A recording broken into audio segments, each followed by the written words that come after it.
Kiyosaki की rich dad poor dad बताती है कि पैसा कमाना एक विज्ञान है जिसे स्कूलों में नहीं सिखाया जाता। स्कूल हमें नौकरी करने और करियर बनाने की शिक्षा देते हैं। अगर आप मिडिल क्लास परिवार से हैं तो संभावना है कि आपके माता पिता ने आपको गरीबी का रास्ता सिखाया। ऐसा इसलिए नहीं कि वे आपसे प्यार नहीं करते या आपकी तरक्की नहीं चाहते, बल्कि उन्हें खुद फाइनेंशियल शिक्षा नहीं मिली। उन्होंने पुरानी बेकार जानकारी आपको दी। कियोसाकी कहते हैं कि गरीबी पीढ़ी दर पीढ़ी चलती है, जैसे genetics. Rich dad poor dad financial शिक्षा की किताब है जिसे मैं 14 से 15 साल की उम्र में पढ़ना चाहता था। यहाँ इसके 7 मुख्य सबक हैं जो फाइनेंशियल आज़ादी की राह दिखाते हैं। सबक 1, अमीर लोग पैसों के लिए काम नहीं करते। 9 साल की उम्र में रॉबर्ट और दोस्त माइक को गरीब होने के कारण एक अमीर बच्चे के घर नहीं बुलाया गया। रॉबर्ट ने अपने पिता, पुअर डैड, एक शिक्षक, से पूछा कि अमीर कैसे बने। जवाब मिला, ज्यादा पैसा कमाओ। यह जवाब रॉबर्ट को सही नहीं लगा, क्योंकि पुअर डैड अच्छी कमाई के बावजूद हमेशा पैसों की तंगी में रहते थे। पुअर डैड ने उन्हें माइक के पिता, रिच डैड, एक बिजनेसमैन, से सीखने को कहा जो 8वीं कक्षा तक पढ़े थे लेकिन कई बिजनेस चलाते थे। रिच डैड ने रॉबर्ट और माइक को 10 सेंट प्रति घंटे पर अपनी सुपरमार्केट में काम करने को कहा। वहां वे डिब्बों की धूल साफ करते थे। काम बोरिंग था और दुकान में एसी नहीं होने से धूल और गर्मी परेशान करती थी। 3 हफ्ते बाद रॉबर्ट ने छोड़ने का फैसला किया क्योंकि उसे गुलामी जैसा लग रहा था। माइक ने बताया कि रिच डैड अनुभव से सिखाते हैं, भाषण से नहीं। रॉबर्ट ने रिच डैड से मिलकर शिकायत की कि उन्होंने कुछ नहीं सिखाया। रिच डैड ने कहा, जिंदगी सबसे अच्छी शिक्षक है। यह धक्का देती है ताकि हम सीखें। उन्होंने बताया कि ज्यादातर लोग नौकरी और सैलरी के लिए काम करते हैं, लेकिन अमीर लोग पैसों को अपने लिए काम करवाते हैं। रॉबर्ट और माइक ने बिना सैलरी के काम किया। एक दिन रिच डैड ने उन्हें मिसेस मार्टिन और पार्क में बैठे लोगों की जिंदगी दिखाई जो नौकरी की सुरक्षा और पेंशन के लिए जीते हैं। उन्होंने 25 सेंट, फिर $1 और $5 प्रति घंटे का ऑफर दिया। रॉबर्ट का दिल ललचाया, लेकिन उसने मना कर दिया। रिच डैड ने कहा, अच्छा है, तुम्हारी कोई कीमत नहीं। ज्यादातर लोग डर और लालच के कंट्रोल में होते हैं।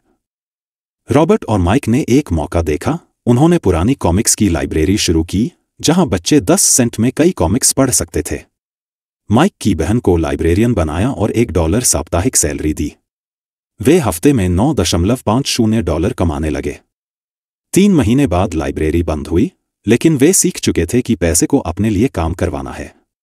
यह सबक था, अमीर लोग पैसों के लिए नहीं बल्कि मौके ढूंढकर काम करते हैं।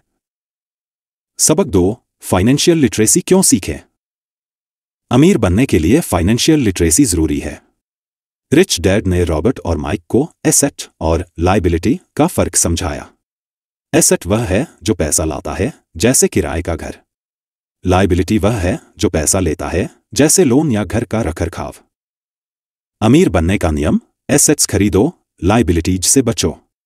ज्यादातर लोग घर को एसेट मानते हैं, लेकिन यह लायबिलिटी है क्योंकि यह टैक्स और खर्च लेता है।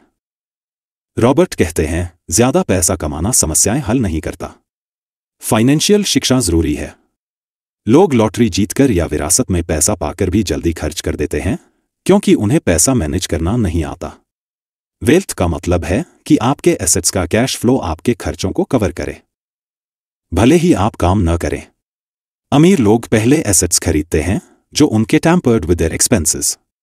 उदाहरण, किराए की प्रॉपर्टी एक एसेट है क्योंकि यह हर महीने पैसा देती है। फाइनेंशियल लिटरेसी सीखने से आप समझ सकते हैं कि पैसा कैसे काम करता है। सबक 3, अपना काम खुद संभालो। रॉबर्ट ने रे क्रॉक, मैकडॉनल्ड्स के संस्थापक, से सीखा, जो बर्गर नहीं बल्कि रियल एस्टेट के बिजनेस में थे। मैकडॉनल्ड्स की सफलता उनकी जमीनों की लोकेशन से थी। लोग अपने प्रोफेशन, जैसे बैंकर, को बिजनेस समझते हैं, लेकिन असली बिजनेस आपका है। अमीर लोग दूसरों के लिए नहीं, अपने लिए काम करते हैं। नौकरी करते रहो, लेकिन एसेट्स बनाओ, जैसे बिजनेस, स्टॉक्स, बॉन्ड्स, किराए की प्रॉपर्टी या रॉयल्टी। खर्च और लायबिलिटीज कम रखो। रॉबर्ट कहते हैं, पहले एसेट्स से इनकम बनाओ, फिर उससे लग्जरी खरीदो। असली एसेट्स में शामिल हैं बिजनेस जो बिना आपकी मौजूदगी के चले, स्टॉक्स, बॉन्ड्स, किराए की प्रॉपर्टी और बौद्धिक संपत्ति। रॉबर्ट को रियल एस्टेट पसंद है, लेकिन आप अपनी पसंद की चीजें चुन सकते हैं। नौकरी के साथ साथ अपनी एसेट कॉलम मजबूत करो। सबक 4, टैक्स का इतिहास और कंपनियों की ताकत। पहले टैक्स युद्ध के समय लगता था, लेकिन 1874 इंग्लैंड और 1913 अमेरिका में स्थायी इनकम टैक्स शुरू हुआ। शुरू में यह अमीरों पर था, लेकिन बाद में मिडिल क्लास तक पहुंचा। अमीर लोग कंपनियों के जरिए टैक्स बचाते हैं, क्योंकि कंपनियों का टैक्स रेट कम होता है। रिच डैड मानते थे कि कम खर्च और कम कर्मचारी बिजनेस के लिए बेहतर हैं। पुअर डैड, एक सरकारी कर्मचारी, मानते थे कि सरकार को लोगों की मदद करनी चाहिए। अमीर लोग टैक्स से बचने के नए तरीके ढूंढते हैं, जबकि मिडिल क्लास सबसे ज्यादा टैक्स देता है। कंपनियां एक कानूनी इकाई हैं जो टैक्स में राहत देती हैं। सबक 5, अमीर लोग पैसे में निवेश करते हैं। दिमाग सबसे बड़ी संपत्ति है। फाइनेंशियल नॉलेज से आप मौके देख सकते हैं। 1990 के दशक में एरिज़ोना में मंदी थी। रॉबर्ट और उनकी पत्नी ने $75,000 की वैल्यू वाला घर 20,000 में खरीदा। उन्होंने $2,000 उधार लेकर डाउन पेमेंट किया और घर को 60,000 में बेचकर 40,000 कमाए। कुल समय 5 घंटे। सही जानकारी से आप पैसे इजाद कर सकते हैं। मार्केट बदलता रहता है, लेकिन मौके हमेशा होते हैं। फाइनेंशियल IQ बढ़ाने से आप डर की बजाय उत्साह से मौकों को पकड़ सकते हैं। 300 साल पहले जमीन संपत्ति थी, फिर फैक्ट्रियां और अब जानकारी। जानकारी लाइट की स्पीड से घूमती है और यह प्रक्रिया और तेज होगी। फाइनेंशियल समझ बढ़ाने से आप भविष्य को उत्साह से देखेंगे। सबक 6, पैसा कमाने के लिए नहीं, सीखने के लिए काम करो। रॉबर्ट ने एक पत्रकार को सेल्स सीखने की सलाह दी जो बेस्ट सेलिंग लेखक बनना चाहती थी। वह नाराज हो गई क्योंकि उसे सेल्स पसंद नहीं था। रॉबर्ट ने कहा, मैं बेस्ट सेलिंग लेखक हूं, बेस्ट राइटिंग नहीं। सेल्स और मार्केटिंग सफलता के लिए जरूरी है। रिच डैड ने सिखाया, थोड़ा थोड़ा बहुत कुछ सीखो। रॉबर्ट और माइक ने कई नौकरियां की ताकि अनुभव मिले। पैसा और सुरक्षा के लिए नहीं, बल्कि स्किल्स सीखने के लिए काम करो। जरूरी skills, cash flow management, systems management और लोगों का मैनेजमेंट। बदलाव से डरो मत, यह जिम जाने जैसा है, शुरू में मुश्किल, बाद में फायदेमंद। रॉबर्ट लगातार नए कोर्स करते हैं और किताबें पढ़ते हैं।